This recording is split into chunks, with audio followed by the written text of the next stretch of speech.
Welcome, welcome, welcome. Come and sit by the fire. This is our Warhammer Fantasy 6th edition podcast where we take shelter from the wild ructions and day-to-day controversies of the modern gaming world to relax in our cozy grognard space. I'm your host, Josh, and I'm joined by my two friends today, Matt and Will. How are you guys going? Great to be here. Yeah, thanks for having us on. Oh, so excited. Ben can't make it. He's got some personal stuff going on, so I thought I'd rope you two guys in.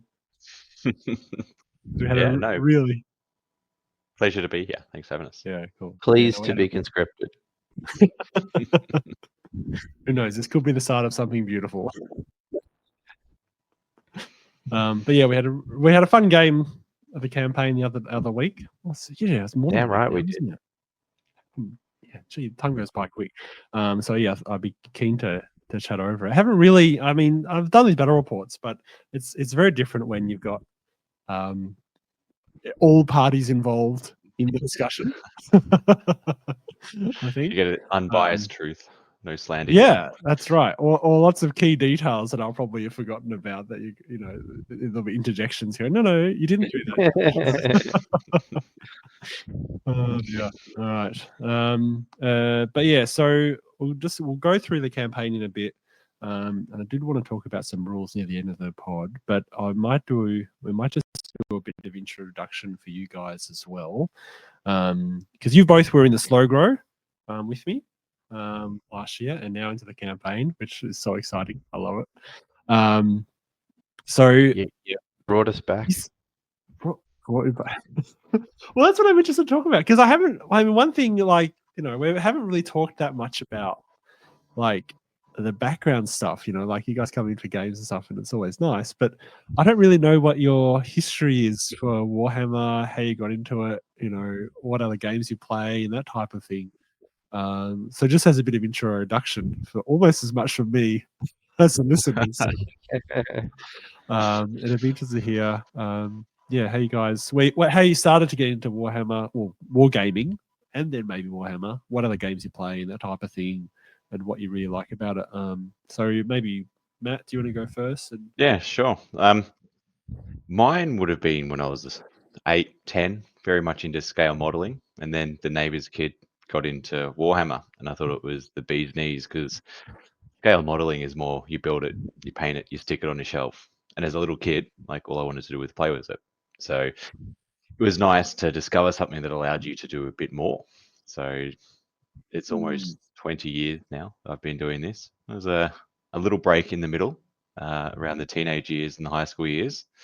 Yeah. And then really rediscovered it probably about 18 months before COVID kicked off. And funnily enough, with scale modeling, and then back into Warhammer. So a lot of 40K. But I think fantasy has always been an underlying passion, mostly from like the Lord of the Rings. There was just something about it, and then into my elf. There's going to be a common theme emerging here, I think. Yeah, of course. The scale modeling is really interesting. What type of scale modeling was it that you were? A lot of planes, really. So like your jets, or even your World War II fighters and bombers. So I've still got a couple there, and every now and then, if I'm feeling like I need to buy something, I'll buy a plane, post it on the box of Warhammer. So there's the cupboard behind me that's full of projects. Okay. By the way, Will, do you want to move your mic a little bit away from your? I can hear, just getting a bit loud. Yeah, cool. Just this is picking up the breathing noise. That's all. But yeah, all good. Better? All good. Yeah, I think it's better. Cool. But yeah, Matt, with Warhammer, what was it attracting to you over like scale modeling and that type of thing? Like, what drew you to it? I think initially it was about playing the game, right? And then the lore sucked you in, because I think that's something that Games Workshop have done really, really well, is the story behind it all. And once you get the wider environment, then you want those things, right? So whether it is my Black Templars that are failing their crusade everywhere they go, or whether it's my elves doing a similar thing. Just like the setting is really what keeps drawing me back, I think. And I think that's one of the key things from like the narrative and the slow grow is that it allows you to fulfill that narrative aspect. I think that's something that Warhammer can do really well. So Yeah, I think true. that's what draws me away from the scale modeling more so. Yeah. Because I was into the model trains and the type of thing quite a bit, and yeah, I do like a lot of that aspect of making stuff look pretty. I like Lego But too, then but what? the thing is, you can't play with it. I want to get my stuff out and play with it. Yeah, yeah. I've that's got. me. I was going to say you mentioned Lego. I've got a fair bit of that too. The Star Wars Lego has got me there. Yeah, a couple of Star Destroyers. I know where to put them. Nice. What was the first Warhammer you got into? Was it 40k or Fantasy or? It was 40k. So ironically, you can still buy those models today if you want. It was a box of the Catachans, the Jungle Fighters. Yeah, Sweet. 20 years, they still need some new sculpts, but that's a rabbit hole we can go down. So Will, what about you? Like, how did you start playing it? Like, actually, because you were in the same year level as my brother. Actually, was he ever playing? Indeed. He played Warhammer 2, by the way. He played it with me quite a bit. Ships passing in the night. It's a tragedy. I did not even know that was. But it's funny. He never knew the rules. He would just play it with me telling him how to play.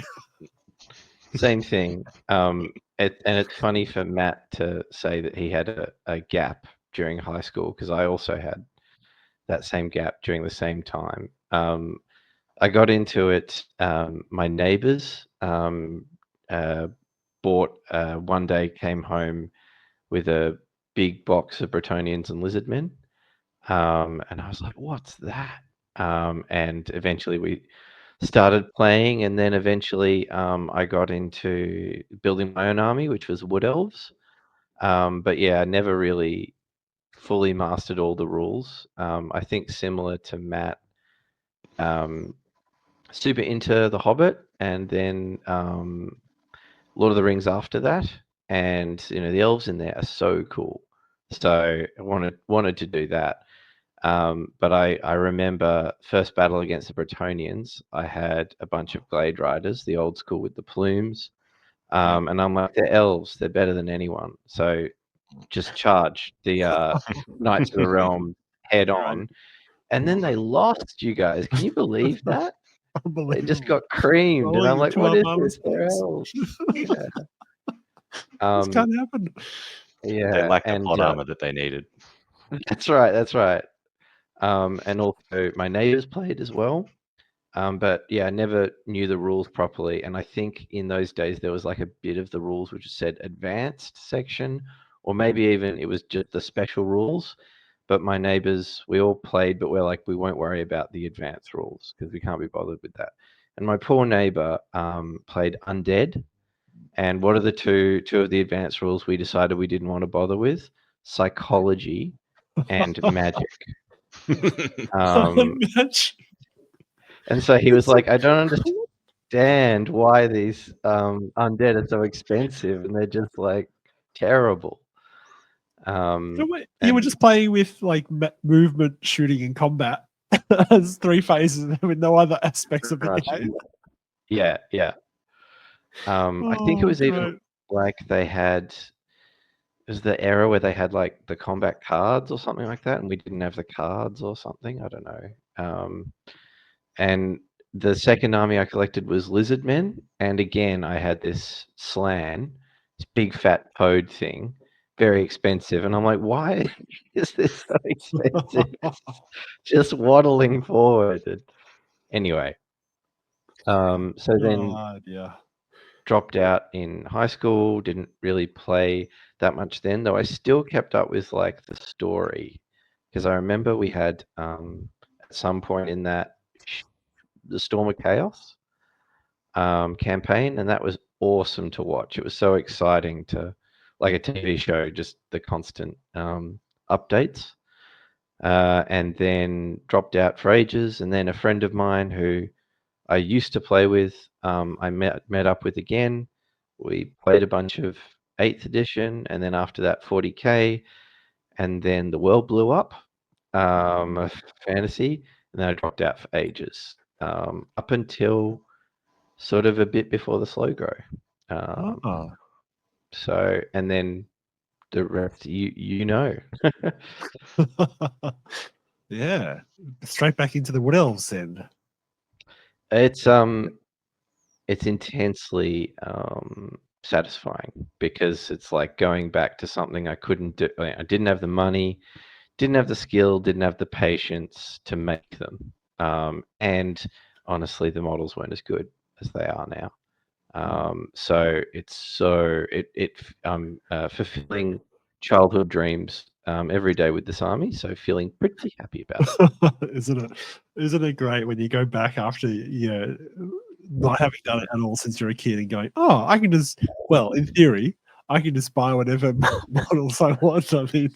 I mean, unfortunately, there's some little bit of logistical problem right now about accessing said models. Yeah. But certainly have the financial means to do so. Yeah, it's one of life's true tragedies, isn't it? By the time you get old enough to be able to afford all the models you want, you don't have any of the time to build, paint, or play with them. That's true. That's true. So it's a paradox or something, I reckon. It's just a cycle of life. And also, as I said, I'm a big fan of elves, so did do 40k. So, and of course Eldar, plus some Space Marines. But you're sensing a theme. I love a goody two shoes army. It's my way to go. Yeah. Well, I mean, Wood Elves can be a bit grey sometimes, depending on what aspect of the lore you follow. For sure. Lizard men can be a bit savage, so they can be. Although, yeah, right. Although according to they classified as good. No, that's right, because they're not in the I was thinking about the old world, but they're not actually in the book, so they're actually just a legacy army, so they don't get a classification. If you want to go by what shall not be named, they're classed as a faction of order. So they are okay. Right. Yeah. I wasn't sure if the legacy army's got a faction or not. I mean, yeah. No, okay. Thank you for that informative point. All right. Sounds good. That's really interesting, guys. I was really interested to hear that. I really didn't know any of that about either of you, so it was really good to hear. So I might just do a little bit of hobby, and then we might go through the campaign and that type of thing. So I mean, I don't have any photos or anything. Mostly, I've actually been trying to paint up. I'm sick of. Well, I was looking at these photos of the battle report, by the way, and I'm sick of seeing my grey models everywhere. Primed and painted. So I'm like, I've got enough tiles done. So this month, I'm just going to work on getting my bloody army painted up, because I had enough I have enough tiles painted now that it looks okay. So I got the Dark Riders done, getting the Sorceress done, and I've been working on some Chaos Knights as well. I haven't got a chance to use yet, because each time we played a battle, they just haven't been like they were in my Vanguard, and then when I played you last month, Will, Chris ended up using my Vanguard, so they didn't open on the board anyway, so I didn't use them. And I ended up just sort of redesigning them, because I actually got a hold of some 6th Ed like original sort of ones, but I've been trying to solidify them up using some items and that type of thing. So decided to get them painted up, and hopefully they'll get on the board next month. Are those 6th Ed ones metal, or are they one of the first plastic multi-kit? They're originally metal. Yeah, okay. They're originally metal. Nice. Yeah. But there are ways of having them not in metal. Yeah. It makes it much easier to modify. Yeah. You're not really left with much of a choice for some of these sculpts, right? I mean, even if you try and get them legitimately, there's no guarantee that what you pick up off eBay is even real, right? Yeah. Been burnt with a few recasts from there before. Yeah. Yeah. Some of the recasts it's always the risk. some of the resin ones, because there used to be some Chinese suppliers that, well, they still are, that you can get quite reasonably priced recasts of resin that look really quite realistic, like they look like the original model. But yeah, printing them is also really good if you can get a hand on the sculpts, on the scans, but the scans are hard to find, very hard to find. So in some cases, I just say they don't last long either. yes. Have you guys been working on anything in particular? I've got the demonettes that have been on my table for 3-4 months now. So slowly working my way through those. Oh yes, yes. Because I saw a photo of you had 10 or 12 of them close to done. Yeah. Is that still the state? I've got a couple. I've got a couple more that are done that just need the bases done up. So slowly getting there. Only another 30 or so to go. I would find that the longer you stick with the high elves, the better, man. I'm enjoying playing the high elves, so no rush for you to push out the Slaanesh demons. Yeah, that's sort of what somewhat has killed the motivation. Is I'm really enjoying the elves in the grow, the slow grow. Oh, not so the narratively. Sorry. They're So awesome. I like the concept that I was going to run with them, but I kind of don't want to have to give up on my characters now. They're starting to get their own, persona. You're getting attached. You're getting attached to them. Yeah. Watch me roll a double one and have them die next week or something silly. To punish you for your. Don't put that out into the universe, man. Go in the reverse mods. If I say it, then it won't happen, right? Isn't that how it works? Yeah, that's true. That's true. You said it ironically, so you're probably okay. Actually, I am quite attached already to the Waywatcher Lord that I brought, and so when we got the upgrades, I said I'm just going to go resilience and hope I get the reroll injury because I don't want him to die. And hey, I got it, so that's good. Oh, is that what you got? Oh, I didn't realize. Yeah. Nice. Yeah, those upgrades come in handy. We just have to. Saved me on the spawn that we charged. Yeah. Yes. Spoilers. Spoilers. Yes. Oh, sorry. Yeah. Yeah. It's probably a good time actually to head into the game session. Oh, actually, no. Sorry, Will. Have you been working anything in particular before I? I've been pretty burned after work, to be honest, lately. Things are full on, but I think my next project will be. I'm so impressed with all of the magnetizing I see around. It makes things a lot easier, and honestly, it would make me more willing to do more games during the week because I'm really worried about damage to the models the more I transport them. But I think some magnetized stuff would be really helpful. So I think that will probably be my next project, starting to magnetize. Yeah, cool. It makes a massive difference. Yeah. Everything just stays on the base, on the tray. Well, even I saw Matt putting things on the hill at an angle, and I was like, oh, what luxury. And, he can just do that rather than just pray they don't topple over or, whatever. They just make everything so much nicer and smoother. Yeah, and even just transporting them, you can leave them on the tray. They won't fall over everywhere in transport. You can just pull them out on the tray. It saves you 10 minutes of slowly unpacking each one by one. I found that back when I used to use it with Forum, I found it very torturous having to unbox my army every time I arrived at my venue. Yeah, I'm finding that, and also jamming things in the foam, all these bloody metal wild riders with their long spears. It's I love them. They're great. I'm even charmed by the metal, but I've already broken 2 spears, and it's so hard to drill in the middle of a spear to fix it and stuff like that. So you've broken 2 spears in the foam itself. I mean, I can't remember. Well, one was in the foam. Well, it was you sort of as you're pulling it out. Or putting it in, something got caught. Just caught. Yeah. It just snaps. I reckon those foam inserts are good for one type of model, and that's the old school monopose Space Marines that are just the big chunks. That's it. They are not friendly for anything that has anything that's long, skinny, sticky, outy, fragile. Mm. No. Square magnets, just you stick them on a tray, you can space them how you like, and as long as you put the right one on, you're set. It's a bit daunting, like, to do it. It's a lot of work, and also, like, I remember when Josh, that pile you had broke off the magnet when you were transporting it to the car. I always think, like, what if it's perpendicular or something for a second, and then the magnet snaps, and then it'll fall and bounce around the case. But I think I just got to make sure that doesn't happen. So, Yeah, you should see inside the case. In my case, like I've got 4 or 5 different minis on their side or upside down, like in there.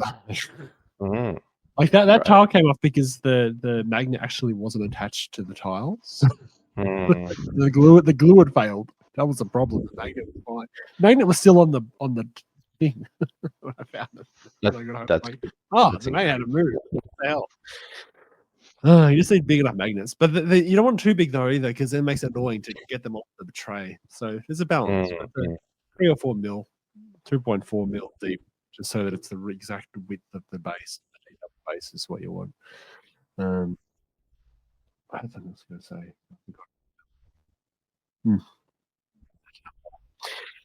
All right, shall we go into the campaign? Yeah, let. Let me talk about it.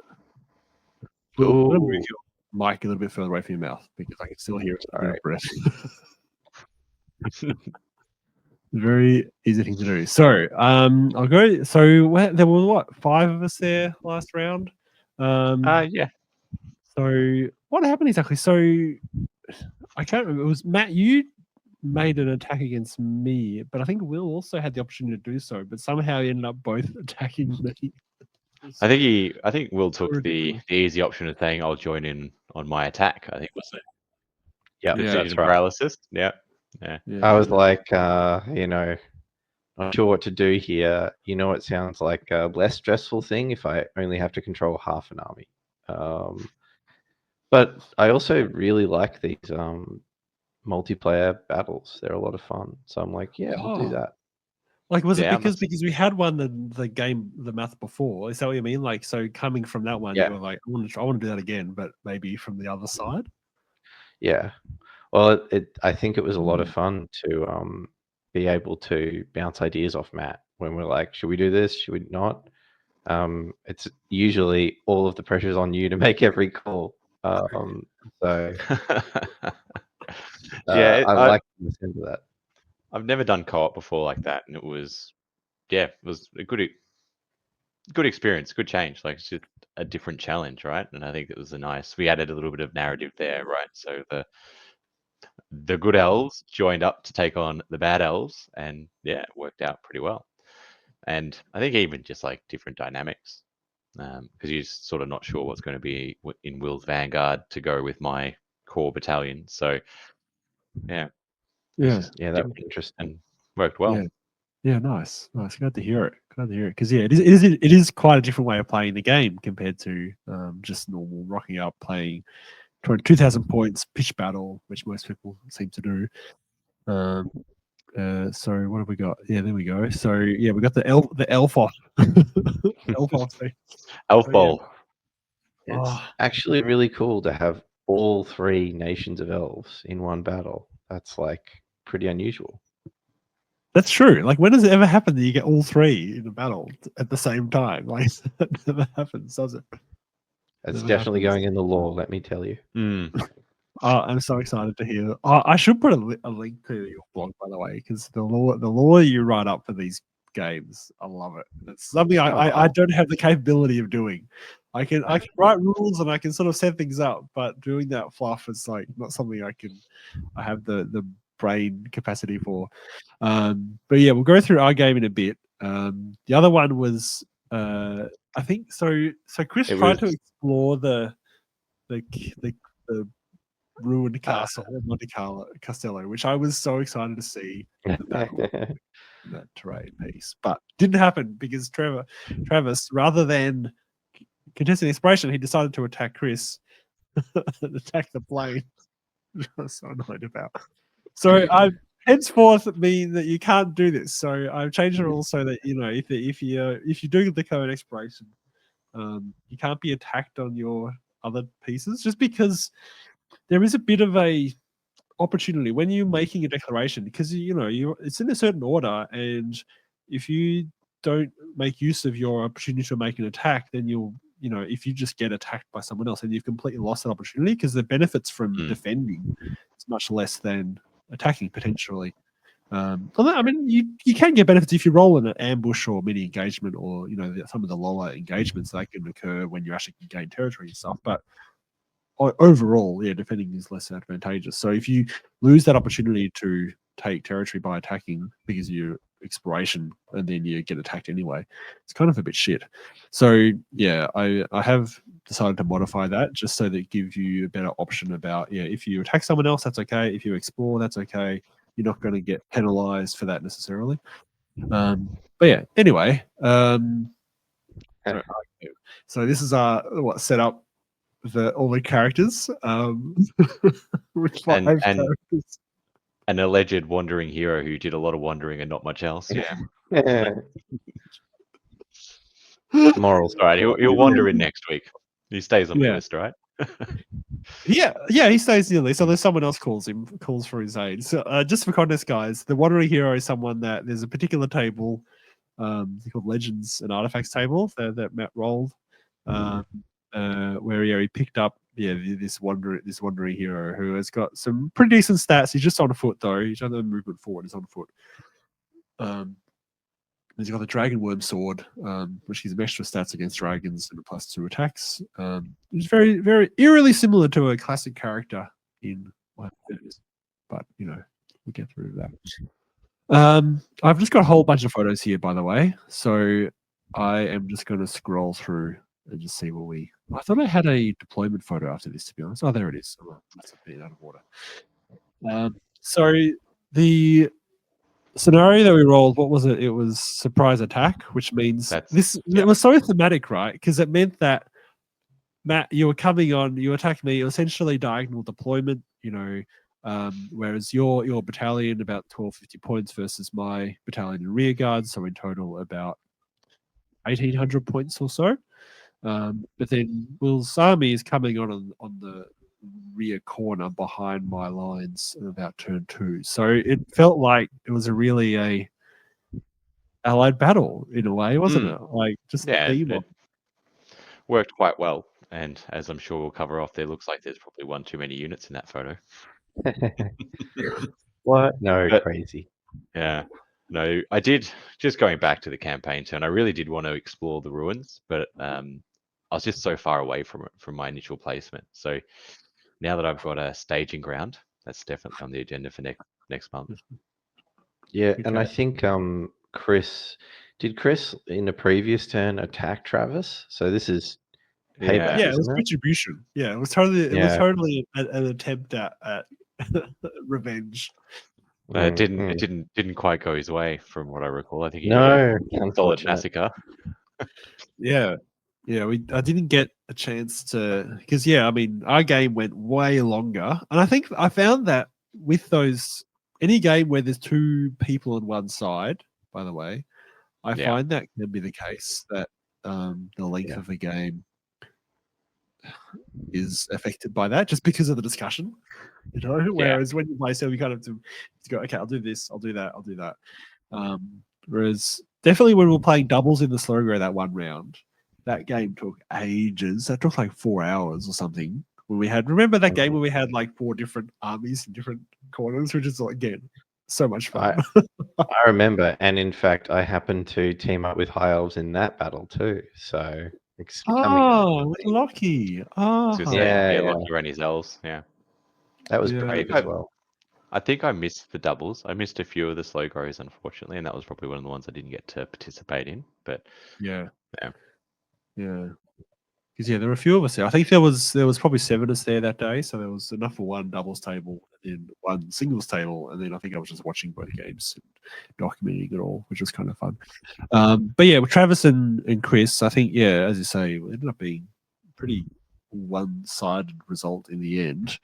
I think the main success Travis had was his Lord on the Steedus Slanesh taking off the casket, I believe, that was up on the hill. But his Dragon Ogre sort of bounced off stuff, and he didn't quite get in to really do a huge amount of damage, unfortunately. Bertrand the Bigrand and his unit that he had from the previous round was still in his army, and they survived to the end of the game, which is surprising. I think that was one that and like the wizard and one other model or something was still alive, so he still keeps that mercenary. Which is fine, but he didn't get to reclaim any territory, unfortunately for Travis. But yeah, so we should go through our deployment on our game and just actually do the proper battle report because we keep getting distracted. Sorry, that was all my fault. You can go back and look at the tape. So yeah, we had a diagonal deployment. Whereas I might go through mine because I had. What did I have? So I had a fortified building, which gives me 10 extra sort of repeated crossbow shots. It's essentially an objective that can be sacked or destroyed. And it's worth victory points. And that was sort of the center of my deployment zone. A couple other buildings sort of scattered around. A pond on my far left. And I had a fence that I could put down as well. So I had I had some Dark Riders with a level 2 mage on or a Slanesh on the far right, just in that unit together. Then a building, and then between the building and the other fortified building, I had a big block of marauders with flails, nothing else. I think a block of 16. With another sorceress, I think she was on dark magic. She rolled a couple of magic missiles. She sort of hung around with that unit. Then outside the fortified building, you had the big devoter block with the aspiring, also the anointed guy in there, who is also level 2 on Slanesh. And I think he had an extra spell as well. And then on my far left, I had the of 6 Cold One Knights with a Sand and Murder to give an extra D6 charge, and then a spawn on the very far left as well. And then further back, I sort of had put these in sort of close towards the corner. I had another spawn and then a unit of 10 repeated crossbows sort of looking towards my rear corner for some reason. I mean, I don't know why I'd be looking at it. But paranoid. Like you had the vision of foresight there. I don't know. Is that thematically appropriate? Should I just be deploying as if nothing was ever going to come on the board? Did we go through your deployment, Matt? Yeah, sure. I think I will open and say we discovered a turn 1, I think it was turn 2. I actually misplayed one of my deployments. So I shouldn't have had that unit of spearmen there in the middle, which I decided to anchor my entire army around. Yeah. So I feel like I'll get that out in the open. Yeah. But the view really was to start with the core there, so the white lines and the spearmen, and then just push them straight through and get a quick sack on the chapel. But that anointed with the fight first is a very scary prospect. So didn't quite go to plan. Stuck some archers on the hill as well, and then in the back corner up the top there to hopefully the aim was to sort of counter those Dark Riders. And I stuck 2 units of archers, wasn't it? Yeah, there's 2 there. Yeah, so both lots of 10, just with a musician in there. And I stuck my Reavers with a fighty lord in there to hopefully, the view was to come around and whip around. And also just out of shot was where the Wandering Hero was there in case I needed a little bit more punch for that spawn, which probably turned out to be a bit of a mistake. And it was at this point that I forgot that you had Scout after I put everything down.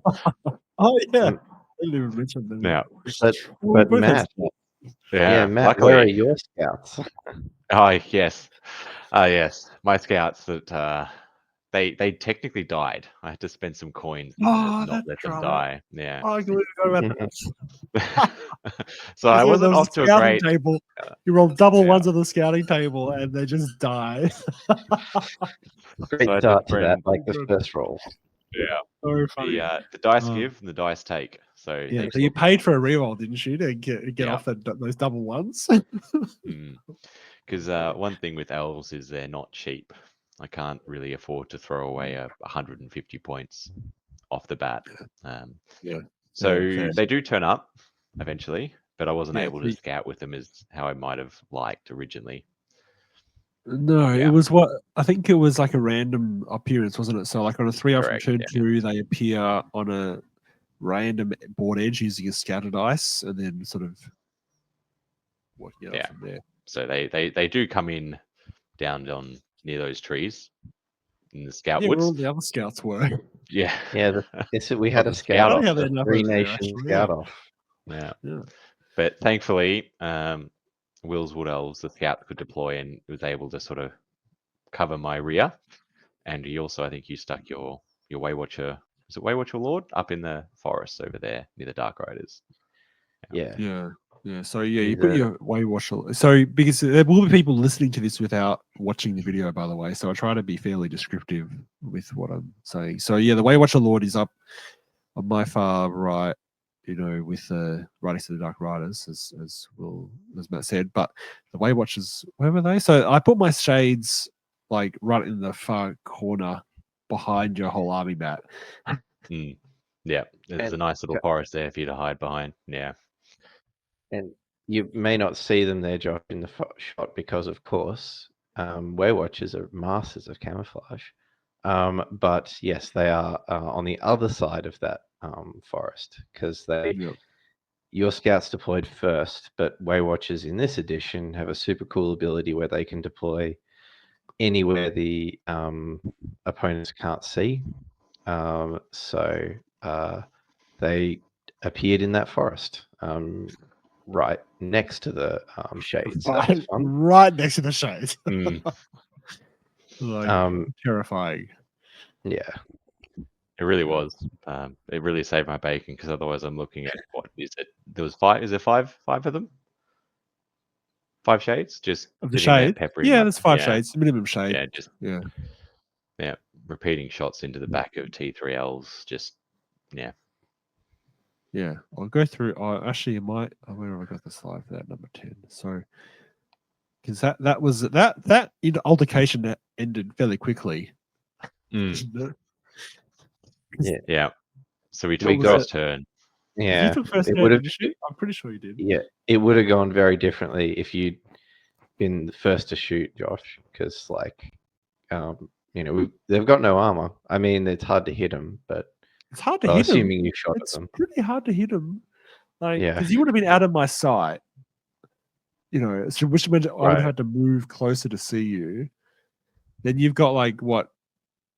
So movement, and then it's skirmisher, Double tap. super skirmisher, double tap, and then soft cover from forests. It's like -5. So is that 8? Yeah. Would you have gotten soft cover if they're also in the soft cover? I feel But like they even- should have. Yeah, because you still either draw way, it line would of have been sight through hard it, to right? hit. Yeah, you're still drawing through it. I think that's soft cover. Even if you're both in the same forest, you're still in the forest. So yeah. I would argue that's still soft cover. So yeah, well, I mean, there still would be, even if it wasn't, it's still 7s to hit, but probably 8s. My point is, I feel like the Waywatchers are gonna outclass the Shades in a forest, or probably not even in a forest, in any situation. The Shades are only BS4. Like they're really, You kind of hope so because Waywatchers are a rare slot and more expensive. Whereas for me, the Shades are core in this.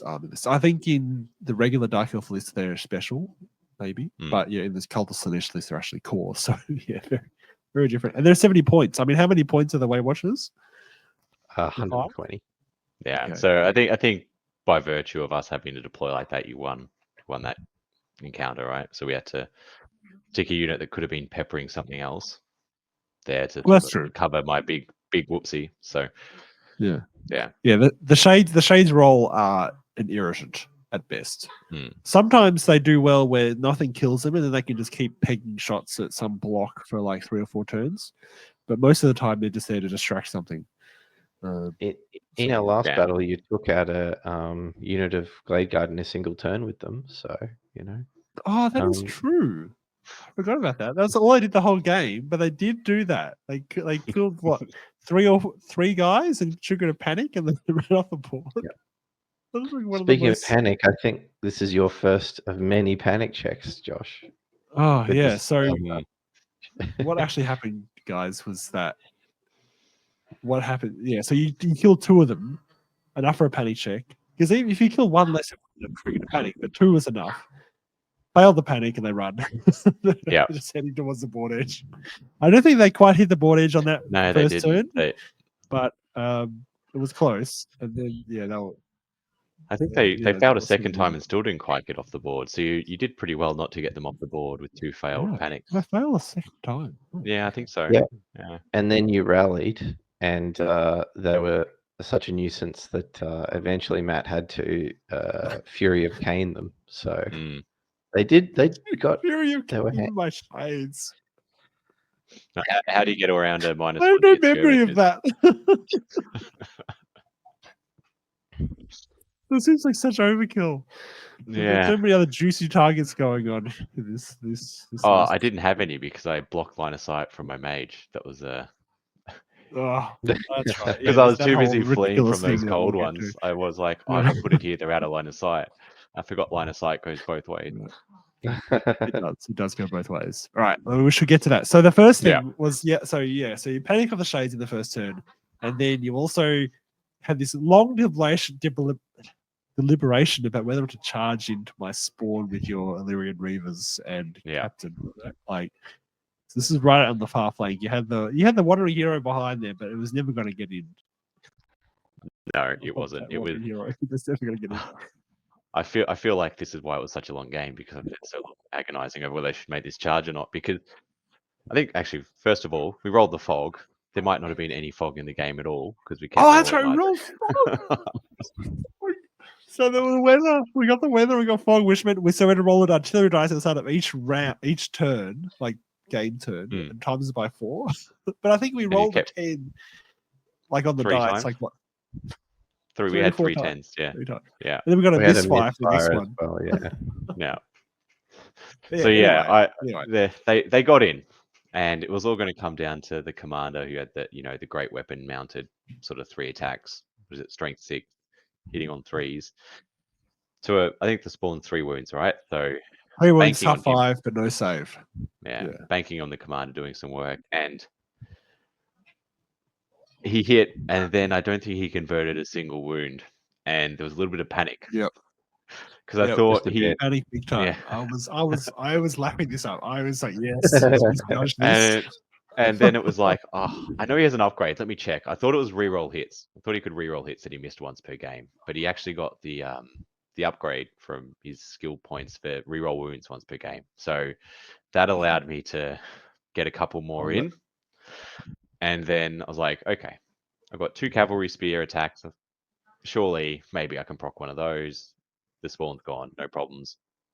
Big whiffs. Came down to the horses, 6s to wound, double 6. So Double 6. angry ponies. Yeah. I've had both extremes. I had the double 1 on my scouting table, and then I turned it on the double 6 to squish the spawn. With the horses. The horses. Yeah. Only the finest steeds in Illyrian. Yeah. Yeah. I mean, as a Bretonnian, I will know that thing of the horses just coming to the rescue. So the old rubber lance charge. Yeah. The old rubber lance charge. No, but yeah, it came back to bite me on this one for sure. Because I couldn't believe it. Yeah, I think you hit I think you were rolling 3 dice to wound, by the way. I think you hit with all of them.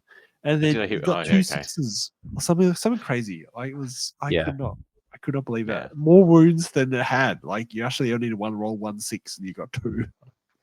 It's ridiculous. Yeah, it was. What we said at the start: the dice give, the dice take. Yeah, and I think was it. I think it was this turn as well when the magic phase I miscast, as well. So we only had one level 4 versus your 2 level 2s, 3 level 2s, right? 3 level 2s, yeah. 3 level 2s, yeah. So that was unfortunate, and I ended up losing a level and also losing Flames of the Phoenix, which left me with Fury of Cain, Arrow of Attraction, I think it was, and Drain Magic. Yeah. So Walk Between Worlds as well. yeah, Walk Between Worlds. Yeah, that's right. Oh, this is why we have all three of us on, because there's so many. I was like, sure, I thought Drain Magic was extra. Yeah. And on Magic, I from the outset I was really terrified of it because what did you have, Josh, in power dice? You had 9, was it, all up? Yeah, I had 9 and a bounce spell. Yeah, 9 and a bounce spell, and we had how many 4. spell dice? Yeah. Yeah, we were rolling the spells at the start, and I was like, listen, Matt, our only hope is that you get Fortune is Fickle. And nope, didn't get it. Yeah, I had 4 spells and didn't get it. Yeah. That's all right. I got a few Drain Magics off. Not that that was seemingly I think Fortunately Fickle, is that the one where if I get a double, it's a miscast? Is that Yeah. Nice. Yeah. Nice. Yeah. Which I think I think it would have meant that some of those ones you're throwing 3 dice at might have been a little bit more risky. But yeah. I'd actually think Drain Magic's got a bit of value there too, just being able to pull out 5s or 6s if I can get it through. Great. Oh, yeah. That was a killer spell for me. Like I was spending more resources trying to prevent Drain Magic than most of the other. Well, I mean, Flames of Phoenix was probably the other one I was worried about, I guess, but because any kind of magic missile against elves hurts so much, as you guys know as well. As we get through it, yes, we'll find out. We'll get through, because I have plenty of magic missiles. Yeah. So that was turn 1 for me. Yeah. Yeah, that was turn 1 for you, and then over on the on the other flank where the Dark Riders and the Sorceress was. I think the Waywatch did some damage. Yeah, I think I might have plinked one with my archers, and you plinked another one with the Waywatcher, and I think actually the other archers might have taken aim at the Anointed. I can't recall if they picked a couple off or not, but they turned into glorified pin cushions as they marched across the board. Oh, that was so brutal. Because didn't the Waywatcher hero also do some wounds, Will? He's only got 1 shot. So it's more in a it's a killing blow at close range, but you have enough bodyguards at the moment. So okay, it must have been the archers that did the damage as well. I was wondering how is it down to 4 out of 6. Yeah, there would have been the archers, and then potentially Will's Waywatcher picking one. Yeah. Okay. Yeah. I was hoping that. Sorry, Matt might kill more, and then I could snipe the Sorceress. But that's all right. The dice take. It wasn't terribly likely. That's right. So so my turn 1. I think I just straight up charged the Spearman with a Cold One Knights my very first turn, didn't I? Like that was you did. Yeah.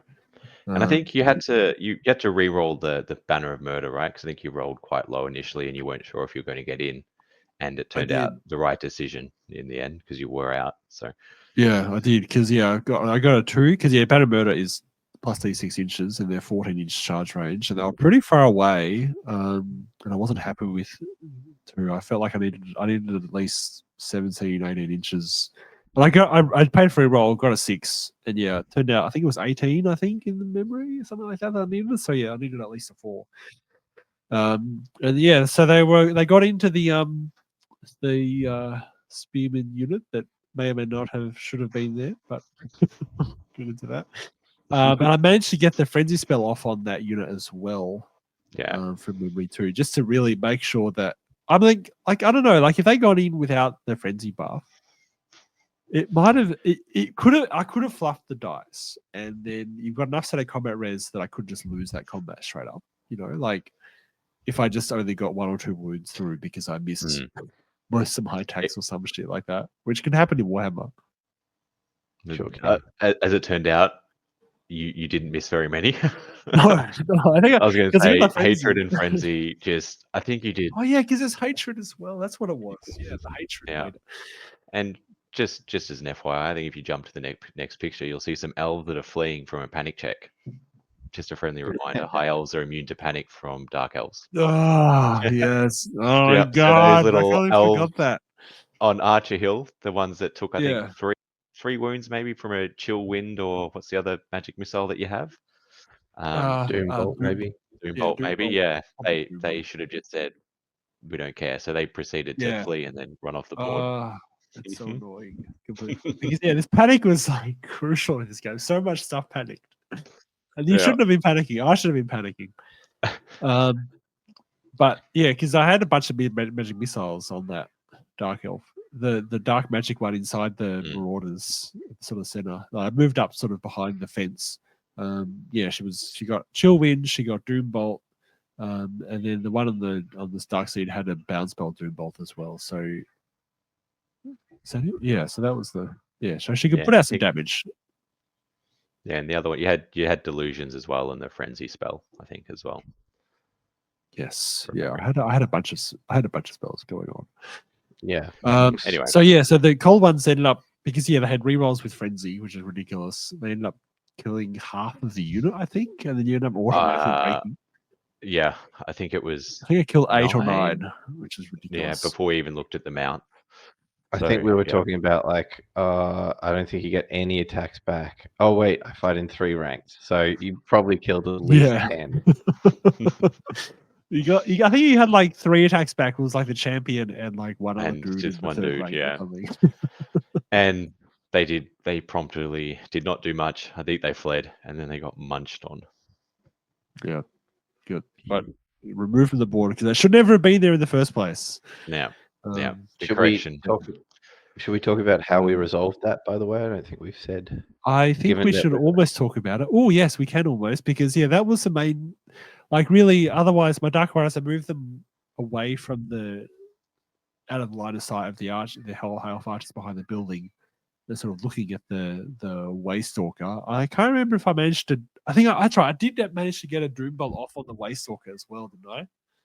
Yep. And Matt was like, should I dispel it? And I'm like, no, it's fine. And Matt's like, what? You crazy? And I'm like, no, it's all good. Because he has surprise award item, the 3-up ward. Yeah. Which you then failed. Which I then failed.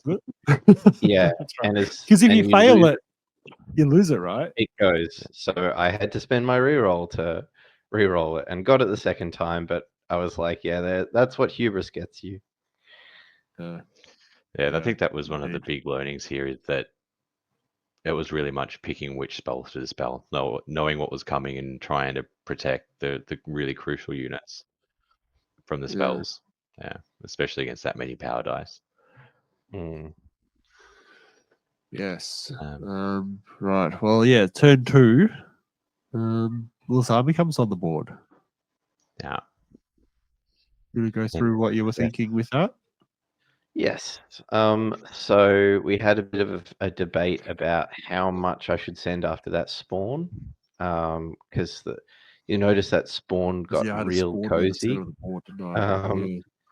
And the spawn, I have learned to my terrible cost, is a 360-degree charge. So won't make that mistake again.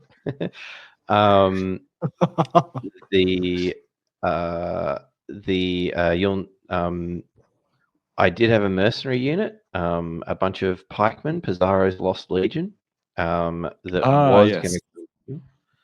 But we figured that since we got a spare unit of spearmen, and they're about the same points as the high elf unit of spearmen. That was about the point of the game that we realized as well, wasn't it? It was like just as you were starting to get on the board. I think it was when you charged the spearmen, and then I was trying to work out which spearmen had it, because one of my spearmen units have an upgrade. And I was like, oh, which one has the upgrade? And then I was like, oh, they're in my Vanguard.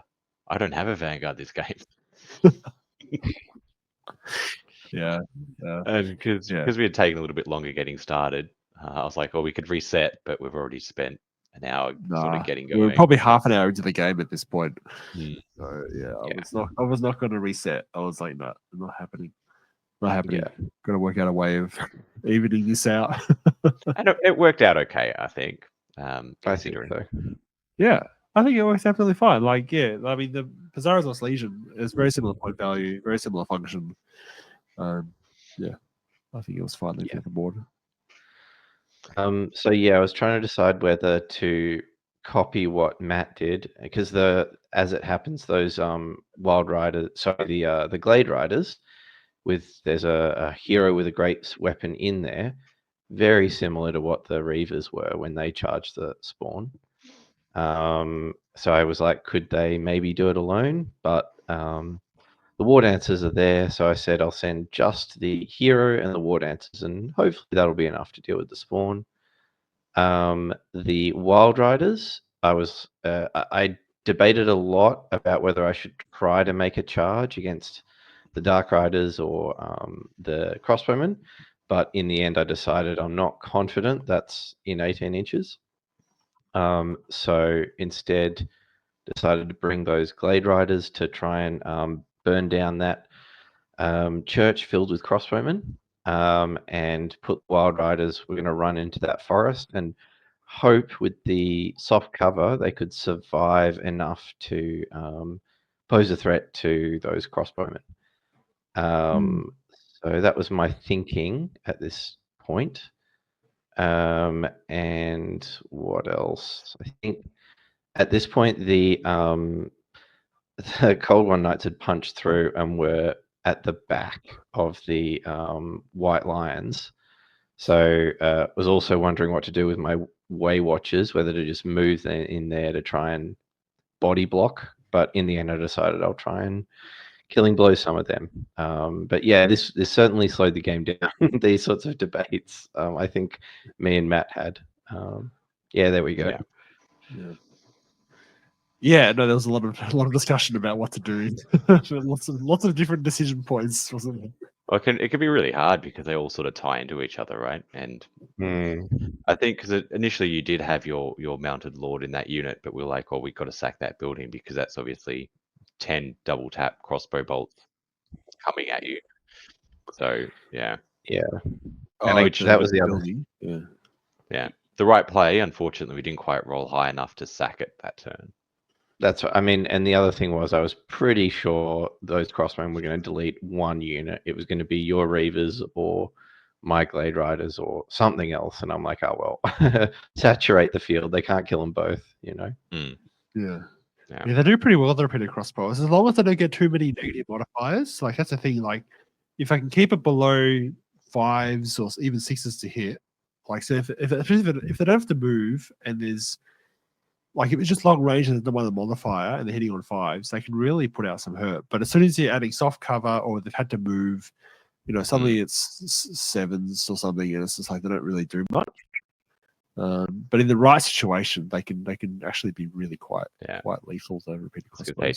20 dice hitting on 5s against T3Ls with not much armor can be pretty deadly. Yeah, for sure. So what's that? So that's just that's just them going in.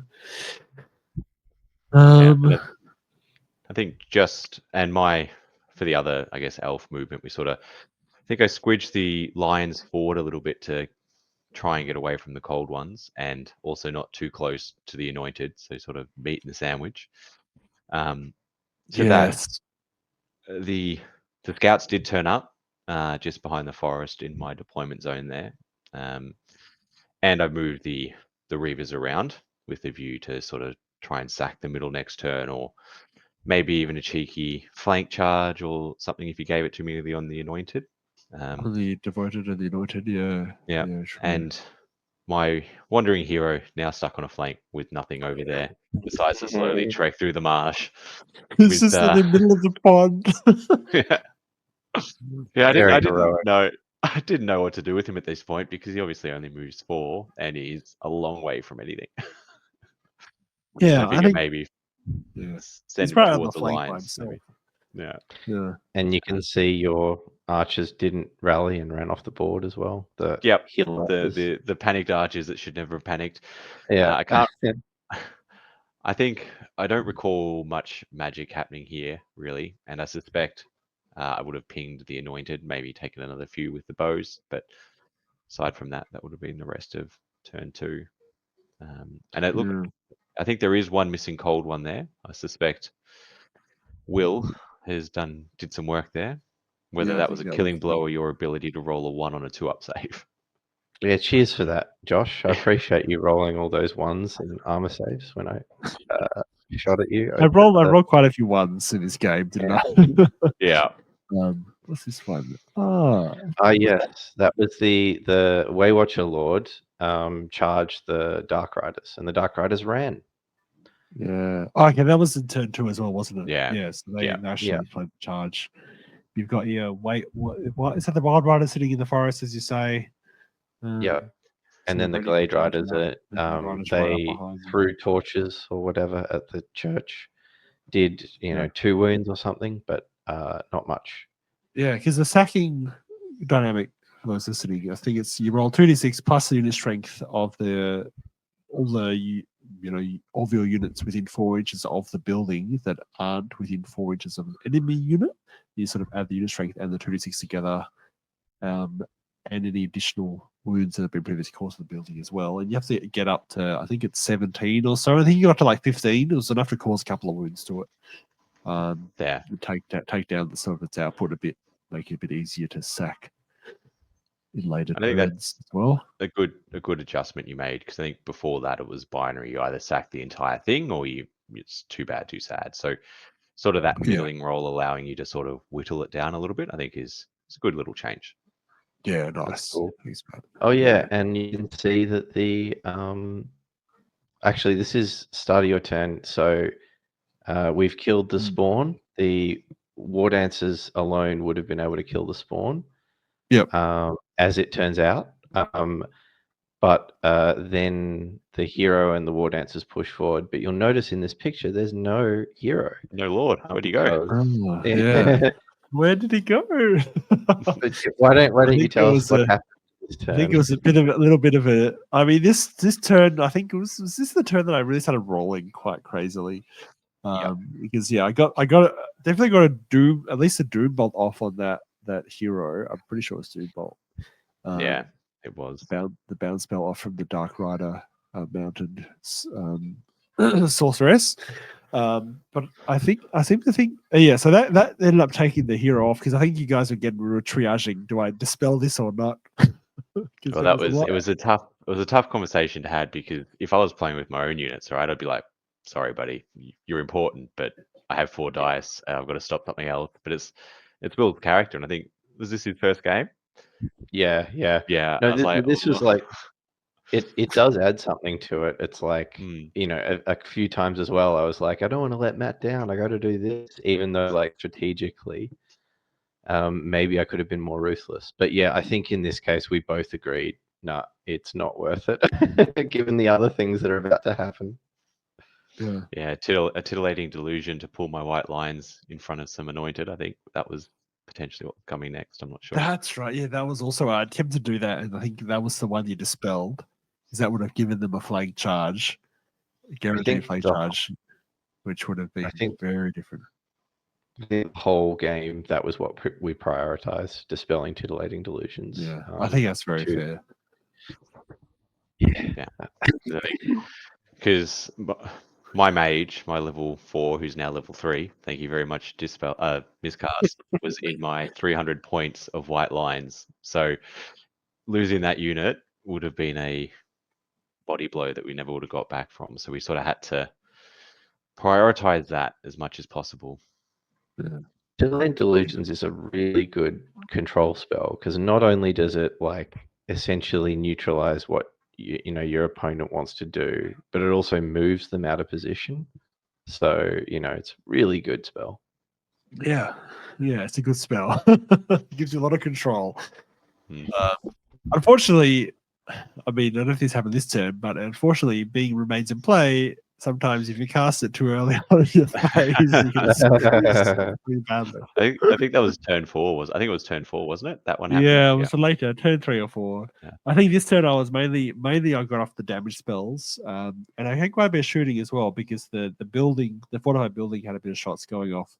I think the Glade Riders got sort of vaporized.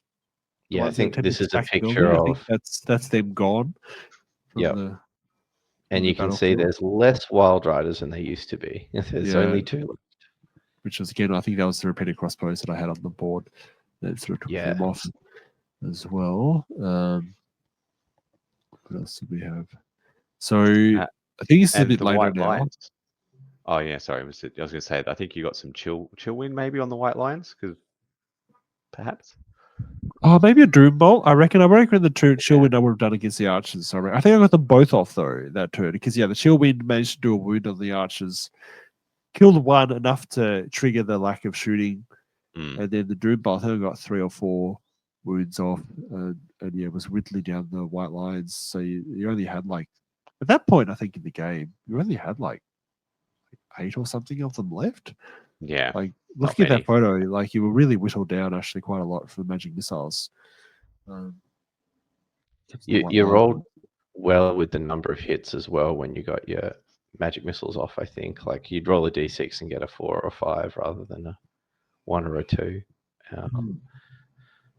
Yeah, it's so variable, isn't it? It's all about that all important d6 and we just happen to roll. Yeah. Roll, okay. Did you have any rerolls left at this point, Josh? Or I can't remember because I started the game with 2, and I used one of the cold ones. Yeah. It escapes me when I use the other one, but I think I might have still been sitting on it. I think I try to keep one for the injury roll. That's usually my intent. But I know I used the second one in the game at some point, and I can't remember what it was. Yeah, I can't recall now. Magic, maybe. To get more hits. It was something big. It'd be something else. Sort of I really try to sit on it for as long as I can. Didn't you have to use it to catch my spearman? Oh, I think you might have. Yeah, that's what it was. Really early on to catch my spearman because you missed out by 1, and you're like, I don't want them rallying right in front of me, right? I failed to catch this bloody spearman. So the cold ones ate both. Yeah, the cold ones ate either the same turn. That's what it was. Yeah, you're right. These will blow up. So what else happened in this turn? So the Dark Riders, I think they got charged by a couple of things in this turn, didn't they? In you guys. Yep. This is our turn. We had a combo charge of War Dancers and my Waywatcher Lord Exilian against the Dark Riders, and so order of priorities meant that I think Josh, you were saying that if I flee, I'm definitely going to get caught by the Waywatcher Lord and wiped out. So I have to try and hold with the Waywatchers, against the War Dancers, I should say. Yeah. I wasn't brave enough to charge you head on with those Wild Riders against the Crossbowmen because there's only 2 of them. I didn't think they'd make it in, so they swing across to the side and help in the sacking this turn. And my I think that's right decision. Yeah, I think so. It keeps them in place. You've still got to think about them. Maybe you'll need to shoot them or blast them. That's one less thing. And the Waywatchers continue to dance around and plink. And I think, is this the moment where Folish legs it? Yeah, I'm pretty sure this is. Because I think what's not pictured here is your Waywatchers plinking a couple on the cold ones, and they then panic, and then we discover that they shouldn't have panicked. Oh, yeah, right. Because they were still frenzied from the friggin' because I think my Shadow Warriors are sort of ever so closely working their way across that wood in my deployment zone and pinging at the Anointed. The other archers couldn't do anything because they got chilled, and the Reavers sort of swung around into the middle to basically almost auto sack that building, which was kind of nice because that took away the 360-degree repeater bolt throwers in the middle there. And I think, did I back off with the White Lions? I can't actually recall what I did. Yeah, you I might did. have You did. You backed I off backed with off, them, much to and my then annoyance. I basically spent the whole game Because going 2.5 inches backwards, and Folish legged it out of the unit to get out of charge arc from both of them. I think I'd Which- actually declared a charge the last turn, and it was out. It Mm. was only out by an inch or two. And then so I just had a foul charge and I couldn't go any further. And then you back up again. And I was like, damn it, that's really in combat. It's getting shot at. Because Polish legs it out the back, and then I realize that line of sight goes both ways, so I have to throw the fireball at the shades, and I think that's they get ended. Yes. Yeah, Yeah. Because they've rallied at this point. they have. Annoyingly. I 'Cause I think- thought it was pretty cool that there's Foolish behind the behind the thing. I as an allied game, I quite liked the idea of a wizard running to hide behind Way Watchers, who are like pretty good wizard killers. So I imagine Foolish is like a little bit nervous about this, but we're on the same side right now, right? So yeah, for now. yeah, for now. But this is Now- the church is Yeah. I think this is where it starts to really go south for me, because the church is intact and then it gets sacked. And when it gets sacked, it triggers a 12-inch bubble panic check. And so I had 2 panic checks to make. One was the big block of marauders with the dark wizard in it, and the other one was the 10 of repeated crossbows. I failed them both. They're both as usual just running. Disaster. It's so unlucky. Like the odds are very against that happening. Because at this point you haven't passed a panic check yet, have you? I don't think I have. I really don't think I have any one that I was supposed to make. Sorry, no, I the can't Dark remember. Riders. The Dark Riders at the very start of the game would have. Yeah. Yeah, sure. But still, you didn't have good dice. They were not your friends. Not for that moment. I was like, when that happened, I was like, oh, this is going bad. That's the picture of the cold ones fleeing. We haven't realized that's a mistake yet. Oh yeah. So the cold ones fleeing, but then we sort of reversed it. But then by then it was sort of too late to really work it out properly. Because I was thinking about this. So where the dark ones were, like they had 14 plus 6 inches wheeling. I don't know. They might have anyway. Yeah, they could have been when you make that mistake, you kind of just it's a bit too late to reverse it anyway. I feel like I probably should have played it. It does suck. Yeah, I feel bad that none of us picked up on it. That's the thing. Like we've got 3 players. You'd think one of them would be like, "Oh yeah, frenzy." Well, we should have picked up on the high elf panic in the first place. Yeah. As you can notice, there's no archers on the board, right? Oh my god. Yeah, where did that second unit of archers go? Yeah, because that was when they panicked off the board that same turn when we realized the panic era of the frenzied unit. Yeah, and we still didn't pick I up feel on like the archers. it wasn't until like 4 or 5 hours after the game that any of us realized that. I was feeling with something, and then I was reading through the rules, and it goes, "Stoic high elves are immune to panic from dark elves," and I've just gone. It hit me. I'm sure we said that at the start of the game as well. Didn't we did. Go, oh yeah, did. I've got hatred. You've got immune to panic. It's fine. I was like, don't forget your hatred. You get hatred against me, and I'm immune to panic. Like I said it out loud. And then proceeded to just ignore it. Just completely forget about it. It's a fun game sometimes. So there's a lot of rules. There's a lot of rules to remember. It was all played in the right spirit, I think, is the bit that matters. None of this was nefarious. No, not at all. Not at all. Absolutely not. I think one other thing that happened in that frame, I might go back a bit, was that my Dark Riders got pretty brutally assailed by the war dancers. I can't remember if they survived or whether he just killed them all to a man. The sorceress lived. They actually. I think it was Will's turn to have no good dice because he would have had something like 20 attacks, and he only just killed the 3 Dark Riders and no wounds on the sorcerer. So I had a bunch of attacks. It would have been like 9 and 11 division, and so with 9 attacks, I didn't get any wounds through on a in almost entirely naked sorceress, and only got 3 wounds through on the Dark Riders, which was enough. That's fine, but yeah, and then the sorceress didn't flee, so that carried through the next round. Oh, is that what it was? Yeah, right. But then she proceeded to swiftly die the following round. So Yeah. Well, That's you fine. say that, but I did the killing blow dance, and piled in a million bloody attacks, and I only got 1 wound through, and it just happened to be a 6.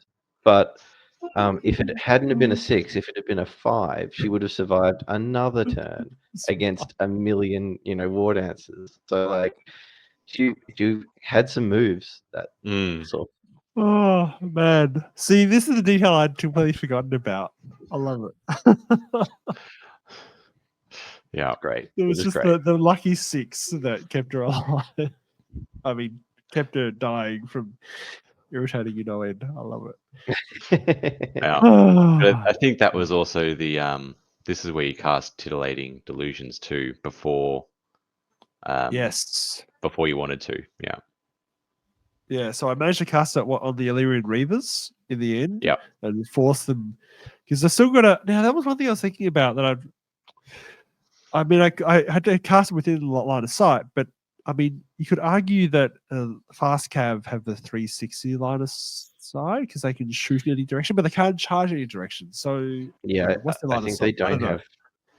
Yeah, Yeah, I so- think they don't have line of sight 360, but they can Yeah. shoot. Because they can Correct, shoot yeah. 360? Okay, that makes sense. Well, that's why we played it.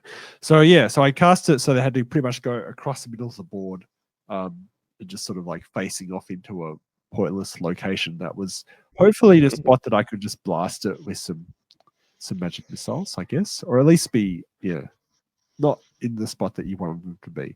Like, like to be honest, that 2 languages was a lot less punishing than if I got it off earlier in the game.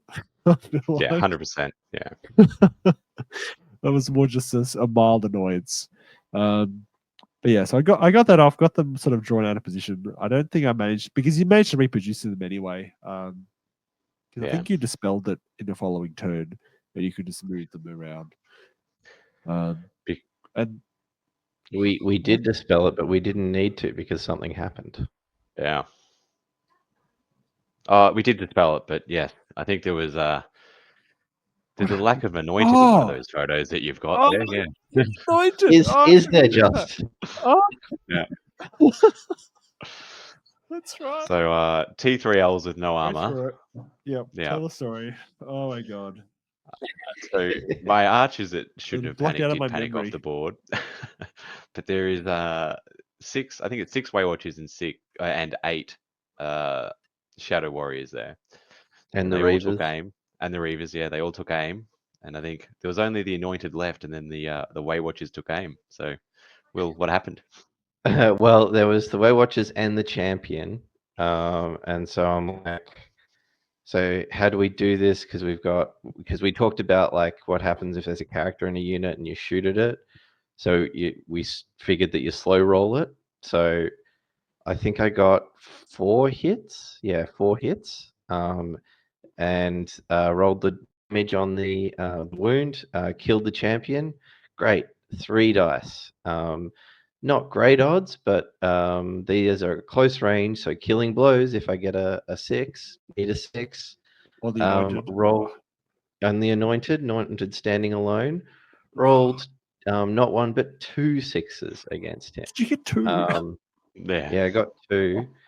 But we're still like, but he's got a 5-up ward. It's hard to pass 2, but it was harder to get those, killing blows.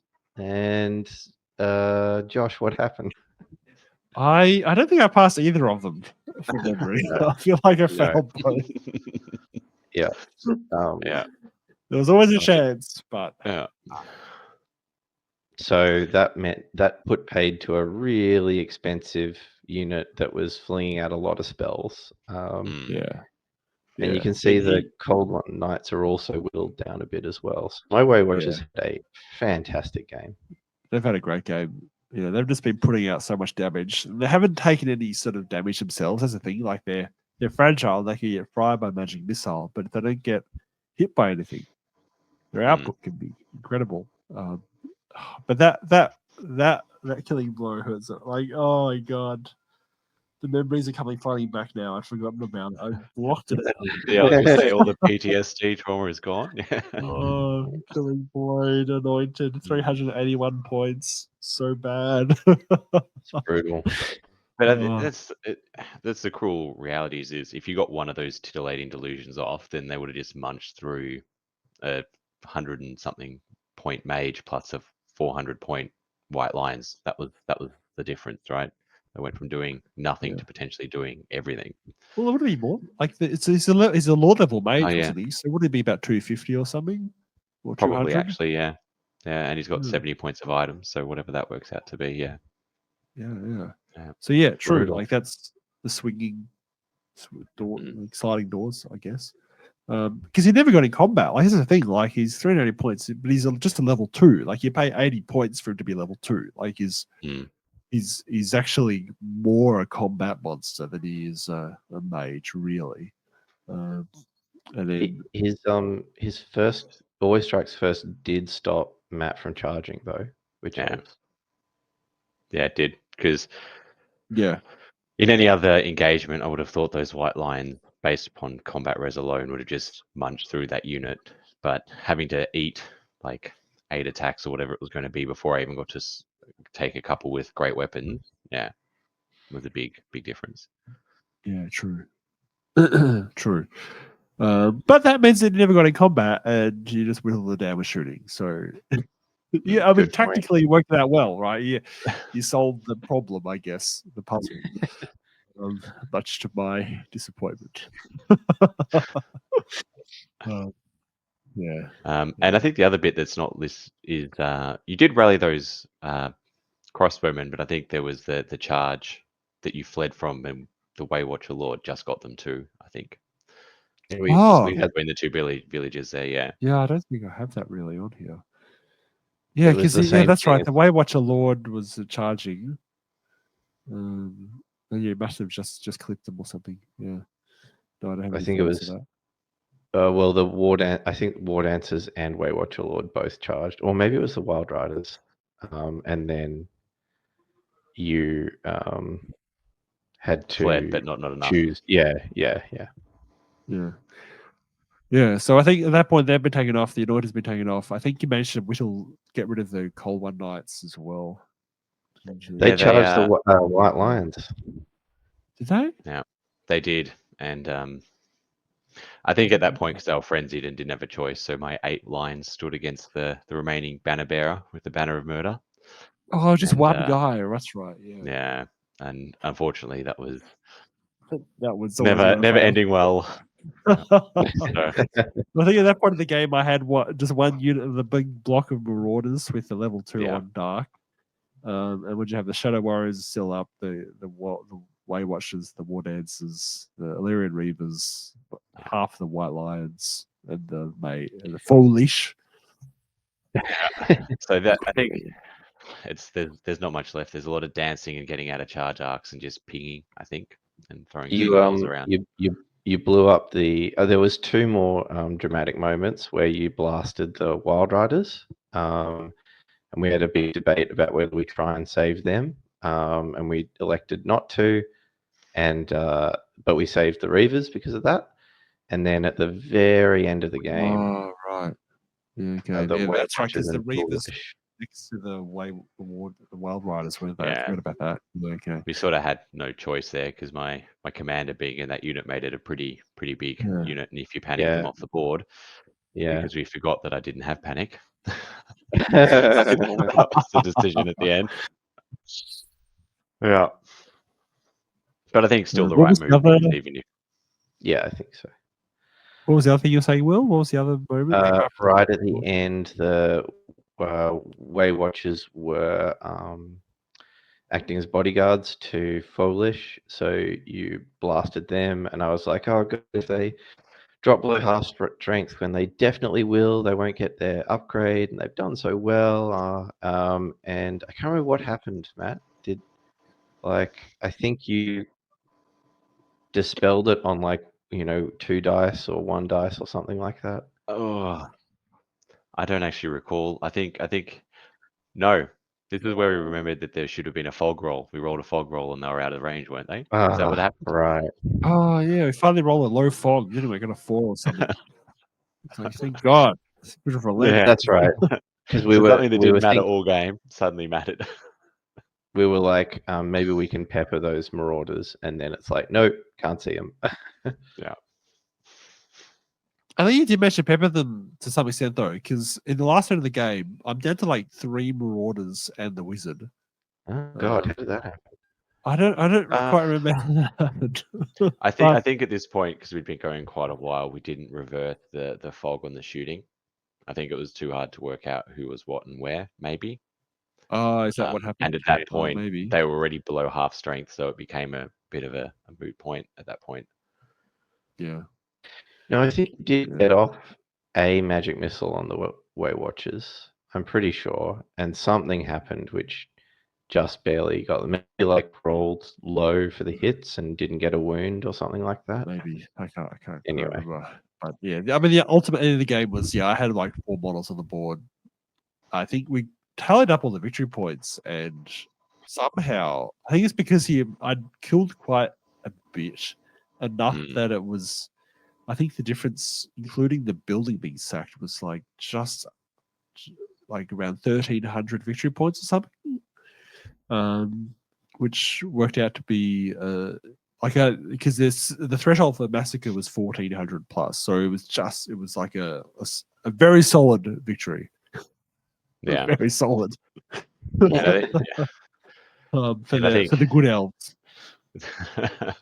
Because it got really quite close, and had I remembered Panic, I probably would have had 250 points more archers on the board. Yeah, Panic. The lack of Panic would actually make quite a big difference. Actually, so I wonder what would have happened, if Josh had one entire less unit of spearmen to worry about at the start of the game, and lots of things. Yeah, I think had I realized that when I was deploying, there's no way I would have done the sort of the deployment I did. I would have had to have the archers on the flank and the white lines in the middle to take the charge from the cav. I think that would have really been the other play, or to try and bait somewhere else. But I thought I had the spearmen, so I set up that way. Yeah, it would have been a different feeling to that deployment, because I would have felt like I just rush at you, because there's not much that you can hold me back with. I have one block. One block, yeah. And that's a hammer block, not an anvil block too. So it would have been really interesting, actually. Yeah, quite different. But doesn't matter. The ultimate end of the game was I lost my Hamlet in the forest. Very sad. To the victor goes the spoils. Yeah. So it goes. So that turns from pink to green, and then Will being the third party of the victor also picked up an extra territory as well. Yeah, 6 territories going on there. Mm. Pretty fancy. Quite a decent forest you're collecting. Hey, look, forests are the best, man. Okay, but I'm very far from Monte Castello, so it's going to be hard for me to get involved in that. I thought afterwards, that was a lot of fun, but I probably should have gone for some, what Matt did, get a bit of terrain that's closer to the center. But in future, I think that was a lot of fun. I don't think there was anything it was so much fun. I had a great time. Me too. Yeah. I'm really actually quite enjoying these games. There's just enough. There's enough meaning to the game that I really want to win, but at the same time, it's just so much narrative going on that I don't know. I play a lot of tournaments, but this is actually the type of Warhammer that I really love. Do you have a most valuable unit, Josh, for the battle? For this battle that survived, or just the most valuable in general? Just in general, I think. Doesn't have to survive.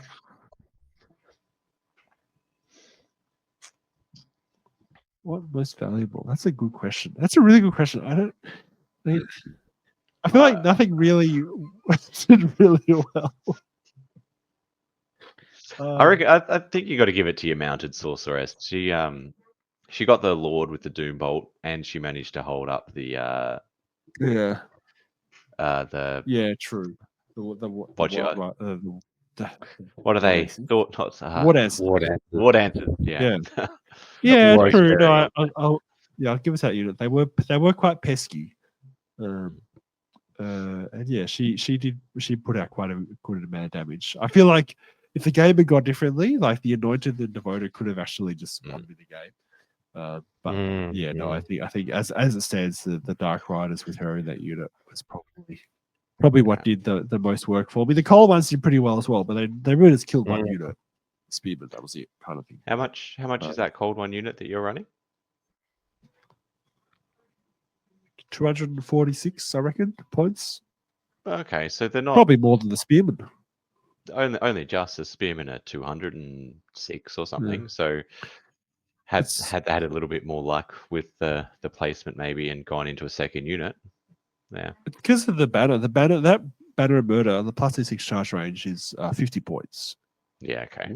So without that banner, they're under 200. But without that banner, they would not have got in combat in the first turn.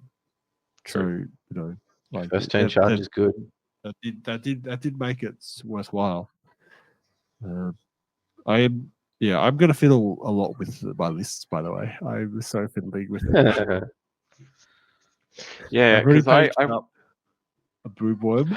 Oh, cool. So, because I'm sick of him being on foot and being quite immobile. Like I want him running around and being terrifying. Is it Steed of Shadows? Is that the one that allows you to catapult out of a unit? Yeah. Yeah, maybe there's some play there, but random spells really hurts that, doesn't it? Well, how did that go? Because I did run with that in at Hughes tournament, didn't I, in our first game? And the Anointed did end up shooting out of the unit into a unit of War Dancers. Yes, well, terrifying. Unfortunately he flubbed his first round of attacks, or I mean he flubbed, and they also did the 4-up ward save dance, which is really good. But then I had a round of killing blow, and you didn't seem to enjoy that terribly much. So he survived, you know. The killing blow was terrifying. Yeah, that moment I was like, oh my god, any of these 6s are going to kill him. I was sort of, because I think I did blast him out of the unit. Did I? I can't remember. But I was largely put off that whole concept by that experience where he just fluffed his rolls. He almost got killing blowed. I'm like, this thing's worth almost 400 points, and that was extremely risky. I mean, it was really good to stop those waters from charging. And like, I think there's a bunch of things that, would be good targets, but yeah, it is risky. And I think it's the Steed of Shadows is the signature spell. So you can definitely, if you want it. Yeah, true. It is, I mean, it's a good strategy. It's a good strategy. And maybe it's just more about target selection. There's not a lot of units that can swing killing blows at you.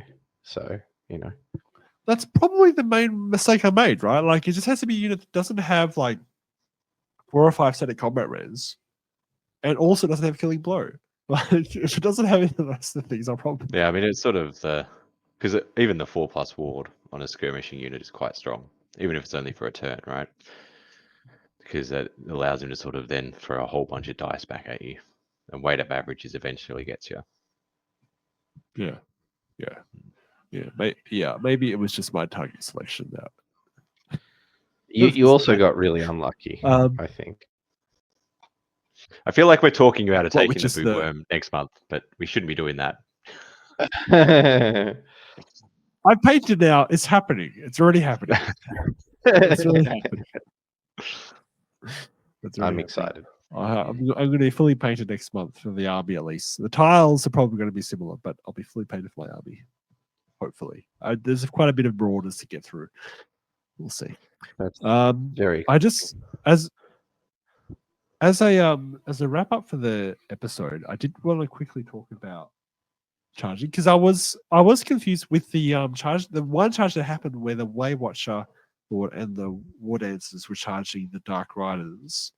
I was trying to work out, did we play it right in terms of did I flee the right direction, whether it was just from the way. I think we played it, I just fled from. I would have if I'd chosen to flee, which I didn't actually, did I? Because we worked out that it would just die. Whether I just fled directly from the War Dancers or whether I fled like from the largest unit strength or from the closest. Turns out like the 6th ed rules are kind of a little bit bizarre. I mean, it's 6th ed, right? Relatively bizarre. So, I mean, the way the charges work is you do all your charges, declare, but you have to do it in an order.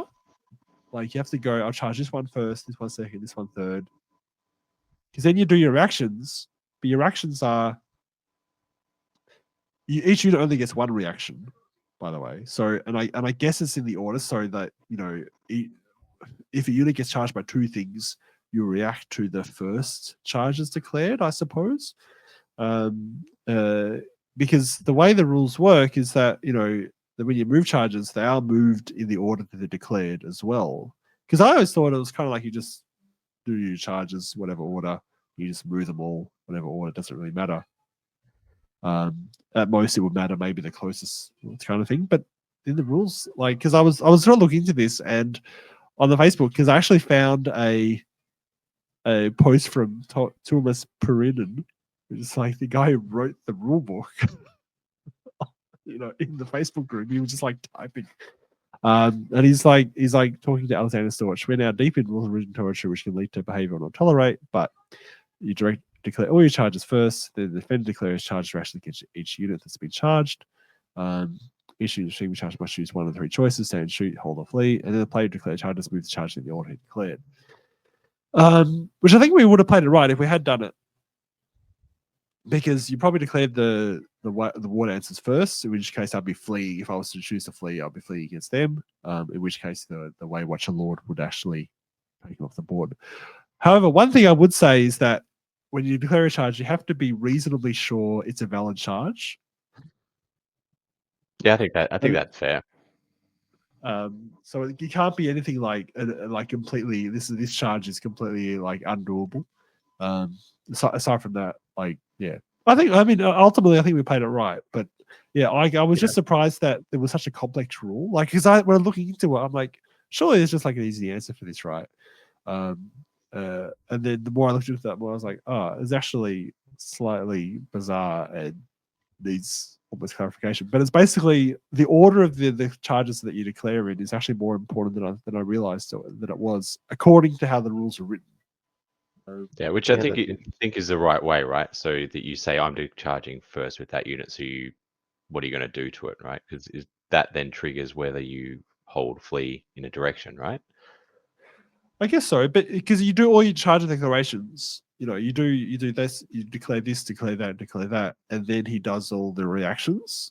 Like, so there's still a separate sort of phase, I suppose, between charge declaration and reaction. It's not like it's one charge here, react, charge, react, charge, react. It's still you do all your declarations first. But I guess that's the one way of stratifying, so you know the order of priority, that there is, you know, these ones will be activated first, I suppose. So they're the ones that are going to trigger the reactions, I suppose. You know what I mean? Yeah. Anyway, I thought that was kind of interesting. The other thing with Stand and Shoot was one thing that I always forget with Stand and Shoot is that it's always worked out at where the unit is located when the charge is declared.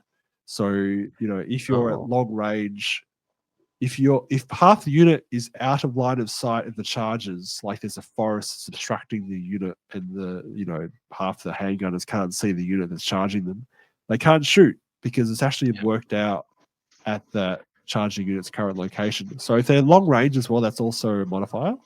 But line of sight is also really important. The only difference is if you have a really short range weapon, which is kind of rare in 6th ed, but if you've got slings or javelin, you can always shoot them at the max range. But yeah, otherwise, yeah, you can actually have long range modifiers and that type of thing, which is something I always forget about. Yeah, I think we're going to play that because the Wild Riders were going to charge out of a forest, and we were counting that they were going to get forest cover, even though, you know, you would think that the crossbowmen would wait a second before they leave and then mow them down then. Yeah, but perfect. That's Yeah, that's right. Yeah, so that's rules are written in. Yeah, Thankfully, you're right. Like, why not wait? Yeah. Well, it's Footage. for my Glade Guard as well, who get +1 strength at close range. That's important because they won't get that if the charges don't start within close range. Could be similar with your killing blow, right? That's only at short range, right? Too, isn't it? Exactly. Yeah. Oh, true. Yeah. Little things. I mean, the thing is, these are little rules, right? But in the context of the game, sometimes these things can change an entire game. Sometimes, you know, not giving the opportunity to killing blow, or, you know, taking a few less wounds and not triggering that panic check that would otherwise change the game. Like, sometimes these things can, like, this game can be decided on such fine margins sometimes. I think that's why it's such a fun game to play as well. Yeah. I mean, I think all of even those more things. when you narrative too, right? To tell the story of that fine margin. Yeah. Yeah. And all of those things like add to the suspense, you know. We were all holding our breath when those killing blow shots were made. You know, and we were all holding our breath when certain panic checks happen. So, you know, all of these things like add to it. It's cool. Yeah. It's yeah. Something about having a narrative, it just gives so much meaning to whatever. It's just a lot of fun. I think having a narrative campaign as well, just to round that out, is you know, as Matt said, he's growing more attached to his armies. You know, we're going to play each other again with these armies that have fought with each other before, and I think there's going to be moments where we're going to be like, I remember you know, and that's going to add to, it's probably going to affect our charge decisions, you know, and stuff like that. It's like, you know what? You killing blow, shooting dickheads, you know, I'm coming for you. Yeah. No cold-blooded logic lizard here. Yeah. Absolutely. Those way washers are going down. Next time you notice on the field, we're killing the guys. They might be eating a few magic missiles. Yeah. Oh dear. All right. I think that might be all we need to chat about today. It's been a good chat. I might wrap it up there. Yeah, I think that was pretty good, guys. That was awesome. Thanks for coming on for this little impromptu session, regrouping our game. It was actually a lot of fun regrouping the game, almost as much fun as playing it, to be honest, because there's so much. Yeah, we got to relive it all over again. I mean, I can see why you've chosen to forget some of it, but yeah, it was a solid game. I had totally forgotten about how my anointed died. I'd tell you. Totally forgotten. Oh dear. Okay. All right. I'll just go through the outro. So thanks for listening to another 6 Ed Fanatics episode. If you enjoy our ramblings, we'd love to 5-star review on your podcast offer of choice. Or if you're watching on YouTube, please hit the like, subscribe buttons and click that bell to be notified of our latest videos. And again, feel free to join there's an Old Book Fantasy Patreon that's part of more of the main episodes really, but if you guys want to join, that's fine. But yeah, so until next time, thanks for listening to another episode of 6 Ed Fanatics. And I've got a thing. There we go.